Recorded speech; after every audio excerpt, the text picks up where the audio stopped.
Sarika please आए और अपना सवाल जो है वो पूछे सर से।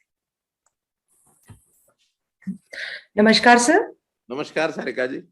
मैं डॉक्टर सारिका ताखर, हरियाणा फतेहाबाद किसान परिवार की बेटी और राजस्थान से शहीद परिवार की बहू, फिलहाल जी। चंडीगढ़ यूनिवर्सिटी में कार्यरत हूँ। और सर्वप्रथम मैं आज खुद को बहुत सौभाग्यशाली मानती हूँ कि आपसे रूबरू हुई हूँ और आज आपसे वार्तालाप करने का मुझे यहाँ अवसर मिला है। लेकिन 2 लाइनें मैं आपके लिए जरूर कहना चाहूंगी, इतनी सारी बातें मैंने आपकी सुनी है कि हो ना सका उसे उसके कद का अंदाजा इतना, कि हो ना सका उसे उसके कद का अंदाजा इतना, कि वो सूरज है मगर फिर भी जमीन पर झुक के चलता है। क्या डेडिकेटेड। बात, क्या बात, धन्यवाद धन्यवाद धन्यवाद। जी सर, मेरा प्रश्न आपसे यही है कि अभी फिलहाल जितने भी युवा हैं बिना पैसे के और बिना सिफारिश के नौकरी उनको मिली है और उनकी वीडियोस भी मैंने देखी हैं, तो कहीं ना कहीं मुझे ऐसा लगता है कि जितना बड़ा जो एक नौकरियों के जो दलाल थे, इतना बड़ा जो नेक्सस है, आपने सीधे तौर पर उनसे एक चुनौती उनको दी है और उनसे टक्कर ली है। क्या आपको इन चीजों से डर नहीं लगता? आ, सारिका जी, लक्ष्य सामने रख करके काम करने से कभी कोई व्यक्ति डरता नहीं है। डर उसको लगता है जिसको अपनी कोई चिंता हो। मुझे अपनी चिंता नहीं है, मुझे इस समाज की चिंता है। समाज में जितने प्रकार के हम कष्ट देखते हैं, भेदभाव देखते हैं, जितना उनके साथ अन्याय होता है, उन सब चीजों को देख करके, और ये जो पहले चलता था भाई भतीजावाद, ये मेरा, ये तेरा, ये उसका, ये इसका, ये कुनबा, ये परिवार, इन सब चीजों से उठ करके कुछ तो मैंने अपने जीवन में एक जो व्यवस्था बनाई, उसके कारण से मुझे ऊपर उठने में कोई दिक्कत नहीं आई है, क्योंकि मैंने अपना परिवार बसाया नहीं। और अपने आसपास के लोग जरूर जरूर अपेक्षा करते रहे हैं। जब शुरू शुरू में जब मैं मुख्यमंत्री बना, भाई के परिवार, कहीं चाचा के परिवार, और चाहे कहीं बहनों का परिवार, कहीं बाकी सब, लेकिन सबसे पहले आते ही मैंने उन सबको सूचना भेजी थी कि मेरा जो निवास है, इस निवास की जो चारदीवारी है, इसमें केवल जो मेरे लिए यहाँ काम करते होंगे कर्मचारी, 1-2 लोग, या तो वो रहेंगे, या फिर सरकारी काम से कोई आएगा तो वो आएगा। मेरे परिवार का कोई आदमी इस चारदीवारी के अंदर नहीं आएगा।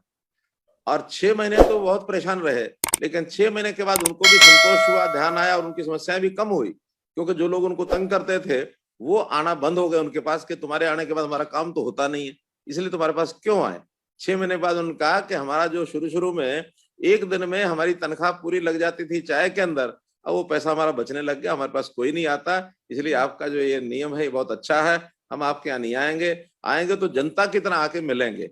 ये दूसरा मेरा जो कैंप ऑफिस है, वहां जनता आती है, जनता को मैं बुलाता हूँ, और जनता जो जब भी किसी ने मिलना होता है उसमें घंटा लगाए, 2 घंटे लगाए, उनके साथ एक निश्चित तौर पर कार्यक्रम करते हैं।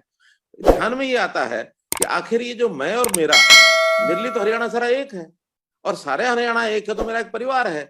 इस परिवार में जो योग्य व्यक्ति है उसी को नौकरी मिलनी चाहिए। मेरे रिश्तेदार की और मेरे जानकार की और मेरे पार्टी के आदमी की पहले लगे, बाकी बाद में रहे, ऐसा क्यों हो? न्याय संगत नहीं है। न्याय वही है जो सबको समान रूप से मिले, और जब समान रूप से मिलता है तो फिर उसमें से धीरे धीरे जो समस्याएं होती हैं वो अपने आप को समझा लेते हैं। शुरू में लोगों ने मुझे डराया, जैसे आपने कहा, डरा नहीं मैं, लेकिन लोगों ने डराया। लेकिन डराने के बाद आज वही लोग कहते हैं नहीं, आपकी ये जो सिद्धांत है, आपकी थ्योरी है, ये जो प्रिंसिपल है, ये ठीक है, ताकि इसमें से नाराज कोई नहीं होता। आज योग्यता के आधार पर अच्छे अंकों वाला यदि कोई नौकरी लगता है, तो जिसके कम अंक हैं उसको भी संतोष होता है कि मेरे से ये ज्यादा ब्रिलियंट था इसलिए लग गया। पहले क्या होता था, जो कमजोर था उसकी नौकरी लग जाती थी, जो अच्छे अंक वाला था वो रुक जाता था, और बाद में वही गालियां देता था कि हम सारी पढ़ पढ़ के हमने इतना सारा जीवन लगा दिया, हमारी बारी आई नहीं, और ये मंत्री के आगे पीछे घूम करके और किसी एमएलए का रिश्तेदार बन करके यहाँ आ गया, इसकी नौकरी लग गई। तो इसमें से संतोष मुझे भी हुआ है, समाज के हर व्यक्ति को हुआ है।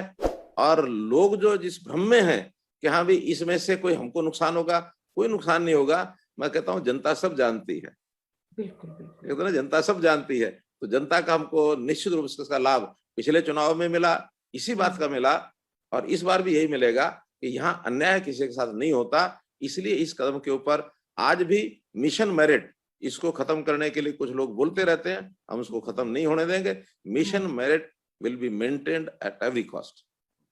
जी बिल्कुल सर आपकी ये जितनी बातें हैं ये सुन के जो एक लाइन मुझे समझ में आ रही है कि हम हरियाणवी हैं, डरा नहीं करते और दबिया नहीं करते, तो वो दबिया नहीं करते, हाँ, डरा नहीं करते और दबिया नहीं करते। दबिया नहीं करते। थैंक यू बिल्कुल सो मच सर, धन्यवाद। धन्यवाद।